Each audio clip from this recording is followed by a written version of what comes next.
ہم نے اپنی اصلاح ان سارے پوائنٹس میں کرنی ہے۔ میں آپ کو 4-5 باتیں خاص طور پہ ضرور عرض کرنا چاہتا ہوں۔ ایک، اپنے عقیدے کی اصلاح کریں، اس میں کوئی پل پلا پن نہ آنے دیں اور کوئی اس کے اندر کوئی نرمی نہ آنے دیں۔ جس شخص کے سینے میں حضور علیہ الصلوۃ والسلام کے لیے بغض دیکھیں، ایک لمحے میں اس سے جدا ہو۔ جس کے سینے میں، جس کی زبان پر صحابہ کے لیے کوئی نازیبا لفظ دیکھیں، ایک لمحے کے لیے اس سے جدا ہو۔ جو اہل بیت کو بھونکتا ہو، پرواہ نہ کریں اس کی، چاہے قریبی رشتہ دار کی۔ اولیاء اللہ کی عظمت جس کے سینے میں نہ ہو، اس کی دوستی کو ایک لمحے سے اپنے سے دور کر دیں۔ علامہ رومی کہتے ہیں کہ تا توانی دور شو از یار بد بدتر بود از مار۔ جتنی جلدی ہو سکتا ہے برے یار سے دور، کیونکہ برا یار برے سانپ سے بھی برا ہے۔ اس لیے سانپ لڑتا ہے تو جان جاتی ہے، یار لڑتا ہے تو ایمان جاتا ہے۔ اس لیے برے یار سے بچ، اپنی حفاظت کر، اپنے عقیدے کی اصلاح کر۔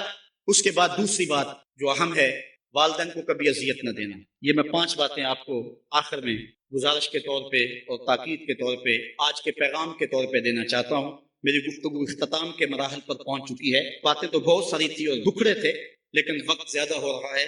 تو پہلی بات، عقیدے کی اصلاح کریں اور اس میں کوئی پل پلا پن نہ ہو۔ عقیدہ صحیح نہیں ہے تو کوئی عمل قبول نہیں، کوئی نیکی قبول نہیں، ہر شے برباد ہے۔ دوسری بات، اپنے والدین کی نافرمانی کبھی نہ کریں۔ امام راضی نے لکھا ہے کہ ایک گناہ ایسا ہے جس کی سزا آخرت میں تو ملتی ہی ملتی ہے، دنیا پر بھی ضرور ملتی، اور وہ والدین کی نافرمانی۔ اور ایک نیکی ایسی ہے جس کا فائدہ آخرت میں تو ہوتا ہی ہوتا ہے، دنیا میں بھی ضرور ہوتا ہے، اور وہ والدین کی فرما۔ نہیں تو نشان لگا لے اس شخص پہ جو والدین کا گستاخ ہے، ساری زندگی اس کو ذلیل ہوتے دیکھیں، اور اس شخص پہ بھی نشان لگا لے جو والدین کا فرما بردار ہے۔ زندگی میں آپ کو اس کی پگڑی کو کبھی جھکا ہوا نہیں دیکھیں گے۔ اللہ اس کی عزت کی حفاظت کرے گا۔ اور والدین کے لیے جو شخص روزانہ دعا کر دیتا ہے، میں نے کتب میں پڑھا ہے، ساری زندگی اس کے رزق میں بے برکتی نہیں آتی۔ اس لیے اپنے والدین کو راضی کرنا، عقیدے کی درستگی کے بعد اپنے والدین کو جا کے راضی کرنا۔ اگر کسی کے والدین ناراض ہیں، ہاتھ جوڑ کے معافی مانگنے میں کوئی شرم محسوس نہ کریں، پاؤں پکڑ لیں، منتیں کریں، ان کو راضی کر لیں۔ اللہ کی رضا والدین کی رضا میں، اور اللہ کی ناراضگی والدین کی ناراضگی میں۔ اور حضور علیہ السلام نے فرمایا 4 لوگ ایسے ہیں جن کو جنت میں جانے سے کوئی شے نہیں روک سکے۔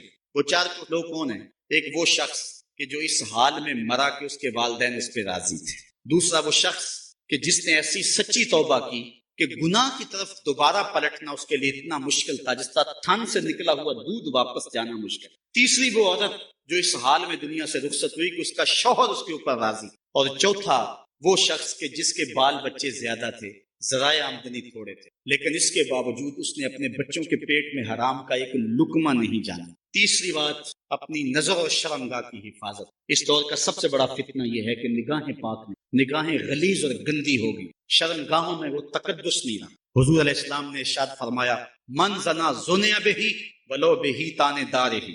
جس شخص نے زنا کیا، یہ عمل اس کے گھر بھی لوٹے، اگرچہ اونچی اونچی دیواریں کی۔ یہ مقافات عمل ہے۔ گندم از گندم بروئے جو سے جو، از مقافات عمل غافل مشو۔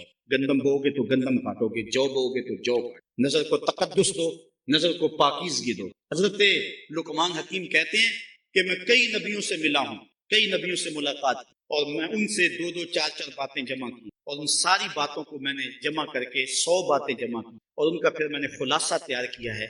ان میں 8 باتیں الگ کی ہیں۔ ان 8 باتوں میں ایک بات یہ ہے، جب کسی کے گھر جاؤ تو نظر کو حفاظت میں رکھو۔ جس شخص کے مہمان بنو، جس کے گھر جاؤ، تمہاری نظر نہ بھٹکنے پائے۔ نظر اگر غیر محرم کو شہوت سے دیکھتی ہے، حدیث میں آتا ہے کل قیامت کے دن جہنم کی آگ سے بھر دی جائے، وہ سخت رسوا ہوگا۔ آج میڈیا کی آوارگی اور انٹرنیٹ پہ جو کچھ ہو رہا ہے، ٹیلی ویژن اور سینما جو بدتمیزی پھیلا رہے ہیں، اور موبائل پیکج جس طرح بے حیائی کے جو ہے وہ کیفیات پیدا کر رہی ہیں اور بے حیائی کو فروغ ہو رہا ہے، ہم اس کے خلاف پوری قوت کے ساتھ بند باندھیں۔ اپنی اولادوں کے ہاتھوں سے ناول چھین لو، ان کے ہاتھوں سے جو ہے وہ فلمیں چھین لو، ان کی خلوتوں پہ نظر رکھو اور ان کی حفاظت کرو۔ جس شخص کی نظر پاک نہیں ہے، اس کے من میں طہارت نہیں آ سکتی۔ دل پاک نہیں ہے، اس کو جو ہے وہ باطن کا نور نصیب نہیں ہو سکتا۔ وائے قوم کشتائے تدبیر غیر، کارے او تخریب خود تعمیر غیر، از حیا بیگانہ پیرانے کہم، نوجوانہ چو زنا مشغول تن۔ کتنی حکمت والی بات کہی اقبال نے۔ وہ اپنے دور کا دکھڑا سناتا ہے، جس دور سے ہم گزر رہے ہیں اب تو عجیب حال ہو گئے۔ اقبال کہتا ہے یہ جو میرا دور ہے، جوان تو جوان رہے، بوڑھوں کی نظروں میں حیا نہیں، از حیا بیگانہ پیرانے۔ بوڑھے لوگوں کی آنکھوں میں بھی اقبال کہتا ہے حیا نہیں رہا۔ نوجوانہ چو زنا مشغول تن، اور نوجوان عورتوں کی طرح اپنے تن کے ساتھ لگے ہوئے ہیں، اپنے تن کو سنوارنے میں ہر وقت کنگھی پٹی میں لگے ہوئے ہیں۔ یہ مردوں کا کام نہیں ہوتا، یہ دلیروں اور بہادروں کا کام نہیں ہوتا، یہ عورتوں کے وظیفے ہیں۔ در دل شاں آرزوها بے ثبات مردہ زائن آج بطون امہات، ان کے دلوں میں آرزویں کوئی اور ہی ہیں اور ماؤں کے پیٹوں سے مردہ جنم لے رہے ہیں۔ دخترانے او بزلف خود اسیر شوخ چشموں خود نماؤ خود دگیر، اور قوم کی بیٹیاں اپنی زلف کی خود قیدی ہو چکی ہیں اور ہر وقت جو ہے وہ اپنے آپ کو آئینے میں دیکھتی رہتی ہیں۔ ساختہ پرداختہ دل باختہ ابرواں مثل دو تیغے آخ، وہ جو گھر کی رونق تھی، جو آبرو اور حیا کا دوسرا نام تھا، آج وہ دل پھینک قسم کی ہو گئی ہے۔ آہ قوم میں دل سے حق پرداختہ مرد و مرگے خیش را نہ شناختہ۔ اقبال کہتا ہے ہائے قوم کہ جو مر گئی اور اسے ابھی تک پتہ ہی نہیں چلا کہ میں مر چکا اور جینے کا سامان نہیں کرتی۔ حضور نے فرمایا ہر دین کی کوئی پہچان ہوتی ہے، میرے دین کی پہچان حیا ہے، اگر حیا نہیں ہے تو دین ہی نہیں ہے۔ اور چوتھی بات کہ رزق کی پاکیزگی کا سامان، اگر رزق پاک ہے تو دعائیں بھی قبول ہیں، اولاد بھی فرما بردار ہوگی، آخرت بھی صحیح۔ حضور نے فرمایا ایک شخص لمبا سفر کر کے کعبۃ اللہ کے سامنے آیا، یمد یدیہ، دونوں ہاتھ اٹھا کے دعا مانگتا ہے، وَمَطْعَمُهُ حَرَامٌ وَمَلْبَسُهُ حَرَامٌ وَمَشْرَبُهُ حَرَامٌ وَغُذِيَ بِالْحَرَام، کھانا حرام کا، پینا حرام کا، لباس حرام، اور اللہ کے گھر کے سامنے ہاتھ پھیلا کے دعا مانگا۔ حضور فرماتا ہے بتاؤ اس کی دعا کیسے قبول؟ دعاؤں کی قبولیت چاہتے ہو تو رزق پاک کرو۔ آج سود کی لعنت ہمارے معاشرے میں رچ بس گئی ہے، جبکہ حضور علیہ الصلوۃ والسلام نے فرمایا کہ سود کا ایک درہم سکی ماں سے 70 مرتبہ زنا کرنے سے بھی برا ہے، یہ حدیث کی کتب میں موجود۔ اور اللہ تعالیٰ نے سود خوروں کے ساتھ اعلان جنگ کیا، دو لوگوں کے ساتھ اعلان جنگ ہے، ایک اللہ کے ولیوں کا جو دشمن اور ایک سود خور۔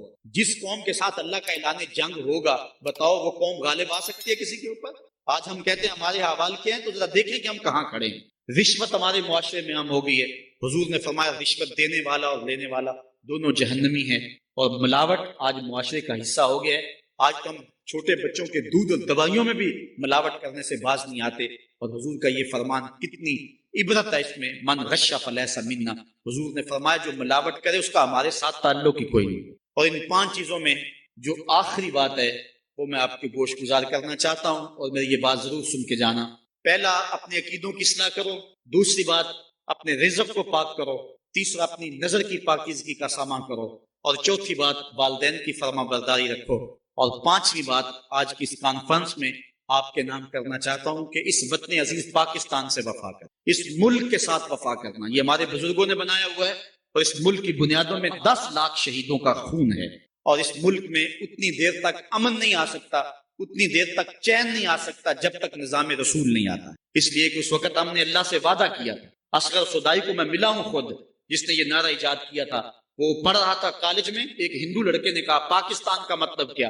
اس کی زبان سے بے ساختہ نکلا لا الہ الا اللہ۔ پھر یہ ہندوستان کے طول و عرض میں اہل ایمان کا نعرہ بن گیا، سب یہی نعرہ مارتے تھے پاکستان کا مطلب کیا؟ لا الہ الا اللہ۔ یہ ہم نے اللہ سے عہد کیا تھا کہ یہاں لا الہ الا اللہ کا نفاذ ہوگا، اور آگے نعرہ کی تکمیل یوں تھی کہ پاکستان کا مطلب کیا؟ لا الہ الا اللہ۔ قانون شہادت کیا ہوگا؟ محمد الرسول۔ آج ہم نے غداری کیا اس نعرے سے، یہاں لا الہ الا اللہ کا نفاذ نہیں ہے، یہاں ہم امریکہ کو خدا مان کے بیٹھے ہوئے، ان کے آگے ہاتھ جوڑتے ہیں، واشنگٹن کو اپنا قبلہ کعبہ بنایا ہوا، اور اس کے نتیجے کے اندر ہم رسوا ہو رہے ہیں اور ہمیں مزید کار مذلت میں گرایا جا رہا ہے۔ ریمنڈ ڈیس والا کیس ہمارے سامنے ہے، ڈرون حملے ہو رہے ہیں، اور جو کچھ بھی ہو رہا ہے یہ آپ کے سامنے ہے۔ حکمرانوں کی بات چھوڑو تو وہ اس قابل ہی نہیں ہے کہ ان کا ذکر بھی کیا جائے۔ وہ جس گراوٹ میں چلے گئے ہیں، اللہ کی بارگاہ میں یہ دعا کرو کہ اللہ ہمیں کوئی غیرت مند، کوئی صالح حضرت عمر بن عبدالعزیز کا کوئی جانشینی عطا فرما۔ اور یہ ہمارا قصور ہے، میں حکمرانوں کو گالی دینے کی بجائے میں کہتا ہوں ہم اپنا محاسبہ کریں۔ کسی نے حجاج بن یوسف سے کہا تھا کہ تو نے حضرت عمر کا دور خلافت دیکھا ہوا ہے، ان جیسا انداز حکمرانی کیوں اختیار نہیں کرتا؟ تو اس نے 2 لفظی جواب دی، تبازن اتعمر لکم، کہا تم ابو ذر بن جاؤ میں عمر بن جاتا ہوں۔ اگر ہم ٹھیک نہیں ہوں گے تو پھر اوپر رحمتوں کے سائے نہیں ہوں گے، اور ہم کیا ہیں؟ ہم پتہ نہیں ہماری عقل کہاں چلی جاتی ہے۔ یہ جب الیکشن آتا ہے ڈگ ڈگی بجاتے ہیں، قوم پھر نعرے مارتی پھرتی۔ میں نے کہا یار ہم اتنے گئے گزرے ہیں، ان کمینہ صفت لوگوں کے نعرے لگائیں، یہ ہوتے کون ہیں کہ ہم ان کے نعرے لگائیں؟ آج کے اس کانفرنس میں ہم نے فیصلہ کر کے جانا ہے کہ آج کے بعد جب بھی نعرہ لگائیں گے سونے محمد کا نعرہ لگائیں گے، نعرے اپنے رسول کے لگائیں گے۔ یہ ہوتے کون ہیں؟ یہ ملک کو لوٹنے والے، یہ خائن، یہ بدکار، یہ لائق ہیں کہ ہم ان کے نعرے لگائیں؟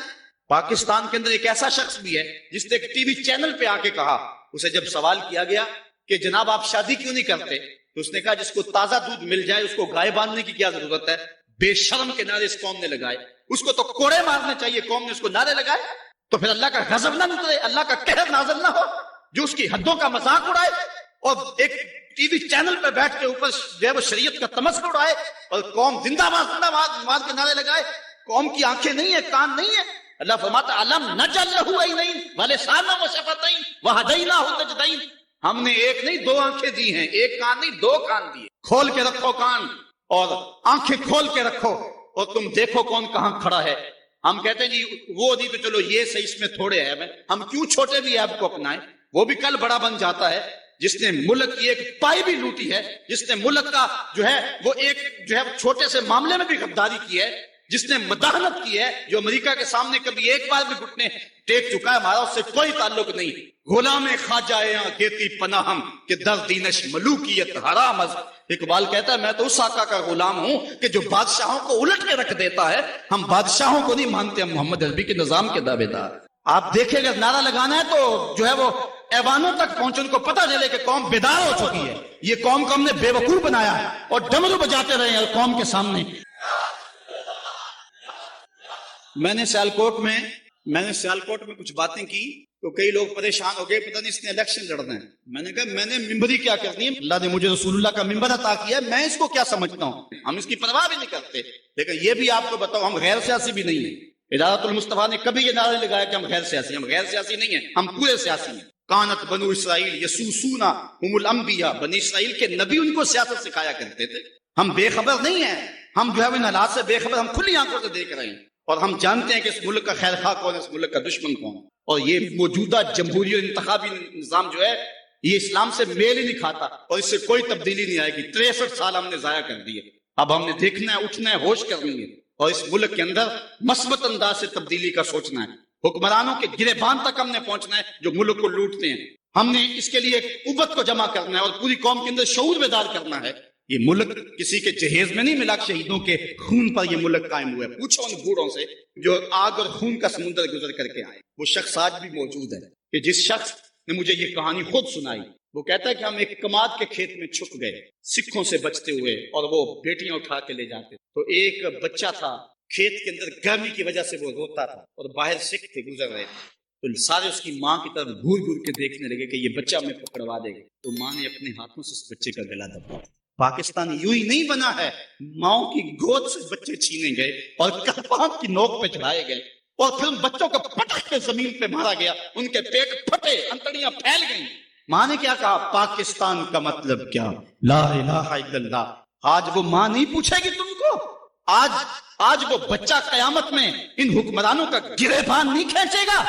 وہ عورتیں جنہوں نے کنویں میں چھلانگے لگا لگا کے اپنی آبرو بچائی تھی، اور وہ عورتیں جن کی چھاتیاں کاٹ دی گئی تھی، اور وہ عورتیں جن کے بھائیوں کے سامنے ان کی آبرو ریزی کی گئی تھی، اور وہ بھائی جن کے ہاتھ باندھ دیے گئے ان کے سامنے ان کی جو ہے وہ بہن کی آبرو ریزی کی گئی تھی، آج وہ قبر میں تو ہے۔ کیا حکمران سمجھتے یہ قوم بدھو ہے؟ اگر قوم بدھو بھی ہے تو وہ شہید تم سے انتقام لیں گے۔ اللہ کا کوڑا برسنے والا ہے تمہارے اوپر، چھوڑ دو اس ملک کی جان، اس ملک کو محمد عربی کے غلاموں کے سپرد کرو۔ یہ ملک حضور کے نام پہ حاصل کیا گیا تھا، حضور کے لا الہ الا اللہ پہ حاصل کیا گیا تھا۔ اس ملک کے اندر جو ہے وہ ہم لا الہ الا اللہ کا نفاذ کریں گے، اور یہ ایسے ہی نہیں ہوگا، یہ 2 4 10 50 آدمیوں کی کہانی نہیں ہے، اس کے لیے پوری قوم کو اٹھنا ہوگا، پوری قوم کو کھڑا ہونا ہوگا اور ان لوگوں کا احتساب کرنا ہوگا، کڑا احتساب کرنا ہوگا۔ تم ہوتے کون ہو کہ ہمارے ملک کے ساتھ یہ سلوک کر رہے ہو؟ امریکہ کے نیچے بیچ ہی گئے، یار کوئی غیرت بھی ہوتی ہے، کوئی حال بھی ہوتا ہے۔ سگ وزیرو گرگ میرو بوشرا درباں شبد این ارکان سلطنت ملک را ویراں کنند۔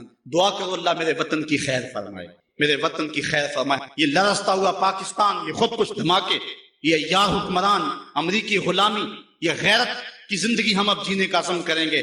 ہم امیدوں کے چراغ کو بجھنے نہیں دیتے، پاکستان مٹنے کے لیے نہیں۔ میں نے اس دن سیالکوٹ بھی کہا تھا کہ لوگوں نے تو بیرون ملک بنگلے خرید رکھے ہیں اور سویس بینکوں میں انہوں نے کروڑوں اربوں ڈالر جمع کروائے ہیں، وہ پاکستان کے مستقبل سے مطمئن نہیں ہیں۔ پتہ نہیں پاکستان کب کچھ ہو جائے اور ہم اڑ کے وہاں چلے جائیں گے، لیکن میں کہتا ہوں کہ تمہارا تو جینا مرنا اس وطن کے لیے ہے، تم نے تو رہنا ہی اس ملک میں ہے، تم نے تو آخری سانس تک اس ملک سے وفا کرنی ہے، اس لیے ہم نے چراغ امید کو کبھی بجھنے نہیں دینا، اور اس پاکستان کے لیے جو ہم کر سکے وہ ہم نے کرنا ہے۔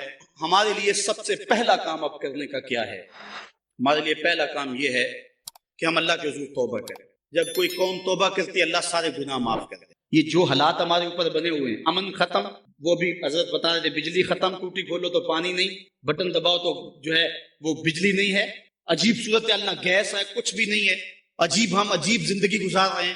آج اگر ایک بندہ گھر سے باہر نکلتا تو خیریت سے واپس آ جائے تو 100 بار شکر ادا کرتا ہے کہ آپ پاکستان کے یہ حالات آپ کے سامنے نہیں، یہ اللہ کا قہر اور غضب نہیں ہے۔ آج اگر ہم سچی توبہ کر لیں تو اللہ پچھلے سارے گناہ معاف کر دے گا اور قوم کو نیا بانکپن اور نئی زندگی عطا فرمائے گا۔ آؤ آج کی اس مجلس میں ہم اللہ کے راستے میں سچی توبہ کر کے نکلیں اور عزم کریں، مالک جو زندگی گزر گئی، باقی جئیں گے مریں گے تو تیرے لیے، ہماری زندگی کا ایک ایک سانس تیرے لیے وقف رہے گا۔ آخر میں اس کانفرنس میں آنے والے لوگوں کو اور ادارۃ المصطفیٰ کے جملہ کارکنوں کو یہ کہتا ہوں کہ تم اس راستے کے سفر کو نہ چھوڑنا۔ یہ قرآن کا راستہ ہے، اللہ کا یہ کرم ہے کہ ہم نے قرآن کا راستہ اپنایا ہے۔ حضرت علی المرتضیٰ رضی اللہ تعالیٰ عنہ فرماتے ہیں کہ حضور علیہ السلام سے پوچھا کہ حضور جب فتنے کا زمانہ ہوگا اور فتنے برسیں گے تو اس زمانے میں بچنے کی صورت کیا ہوگی؟ تو حضور نے فرمایا اللہ کی کتاب قرآن مجید۔ تو شکر ہے تمہارے ایک ہاتھ میں قرآن ہے اور دوسرے ہاتھ میں مصطفیٰ کا دامن ہے، اور تم نے اس کو قوت سے تھاما ہوا ہے۔ اس سفر کو جاری رکھو اور آگے بڑھتے چلے جاؤ۔ تو راہ نہ بدے شوق ہے منزل نہ کر قبول، لیلا بھی ہم نشی ہو تو محمل نہ کر قبول۔ بڑھتے چلو اور لوگوں کو ساتھ ملاتے چلو، محبت کے دیے بجھنے نہ دینا، مزاحمت سے نہیں گھبرانا۔ ہماری منزل بہت بلند ہے، یہ بھی ہوتا ہے جب اب چلتے ہیں تو بڑے مصائب ہوتے ہیں، ہوئے ہیں ہمیں اور کئی عرصوں سے ہو رہے ہیں، لوگوں نے ہمیں گالیاں بھی دی، برا بلا بھی کہا، میرے والد گرامی کو بھی گالیاں دی گئی، کیا کچھ نہیں ہوا، عزتیں اچھالی گئی، کیا کچھ نہیں ہوا، لیکن ہم کبھی کسی سے الجھتے نہیں ہیں، ہماری منزل کوئی اور ہے۔ قائد اعظم کے ایک پولیٹیکل سیکرٹری تھے بمبئی کے اندر، جو سارا دن بمبئی میں رہتے اور شام کو ان کے مکان پہ جا کے ان کے ساری صورتحال بتاتے۔ تو ایک دن شام کو کھانے پہ بیٹھے تو انہوں نے سارے دن کی ڈائری بیان کی، تو ایک واقعہ انہوں نے سنایا۔ انہوں نے کہا کہ ہوا یہ کہ آج میں جا رہا تھا سڑک پہ، تو ایک لڑکا سائیکل پہ جا رہا تھا، تو کسی گاڑی نے پیچھے سے ٹکر ماری اور اس کی سائیکل گر گئی اور اس کے جسم سے خون بہنے لگا، کافی خون بہ گیا۔ اس بچے کی جب نظر خون پہ پڑی تو وہ چیخیں مار کے رونے لگا۔ میں اس کے قریب گیا، میں نے اس کے سر پہ ہاتھ رکھا، میں نے کہا تو جوان ہے، نو عمر ہے، اتنے خون کو دیکھ کے گھبرا گیا ہے؟ اس نے میری جانب دیکھا، کہا میں اس سے نہیں گھبرایا کہ میرا خون کیوں بہا، میں اس لیے رو رہا ہوں کہ یہ خون تو پاکستان بنانے کے راستے میں بہنا تھا، یہ فضول ہی کیوں بہ گیا؟ تو یہ بات جب قائد اعظم کو سنائی تو وہ کہتے ہیں کہ قائد اعظم اٹھ کے کھڑے ہو گئے اور کہنے لگے اب پاکستان بننے کو کوئی شے نہیں روک سکتی جب لوگوں کے جذبے یہ ہوں۔ میں آپ کو یہ بات سنانے کا مقصد یہ رکھتا ہوں دل میں کہ دائیں بائیں سے الجھے نہ، چھوٹی چھوٹی باتوں کی پرواہ نہ کریں، اپنی صلاحیتوں کو ضائع نہ کریں۔ تمہاری جوانیاں، تمہارے بڑھاپے، تمہارا علم، تمہاری صلاحیتیں، تمہارے شب و روز کسی اور کام کے لیے، تم نے نبی کے دین کا جھنڈا اٹھا کے چلنا ہے۔ یہ پیری مریدی کی تحریک بھی نہیں ہے، یہ ادارۃ المصطفیٰ، اگرچہ لوگ ہمارے ساتھ وابستہ ہیں لیکن ہمارا مقصد یہ نہیں ہے۔ میری زندگی کا مقصد تیرے دین کی سرفرازی، میں اسی لیے مسلمان، میں اسی لیے نمازی، ہماری زندگی کا یہی مقصد ہے، اور ہم کس حالت میں بھی ہو ہم رہ نہیں سکتے۔ مجھے بڑی بات یاد آتی ہے اور میں آپ کو بھی کہتا ہوں، بالخصوص میرے ساتھ جو لوگ روحانی تعلق قائم کر چکے ہیں، تمہارا سب سے بڑا وظیفہ درس قرآن ہے، تمہارا سب سے بڑا وظیفہ جو تم نے ادا کرنا ہے وہ درس قرآن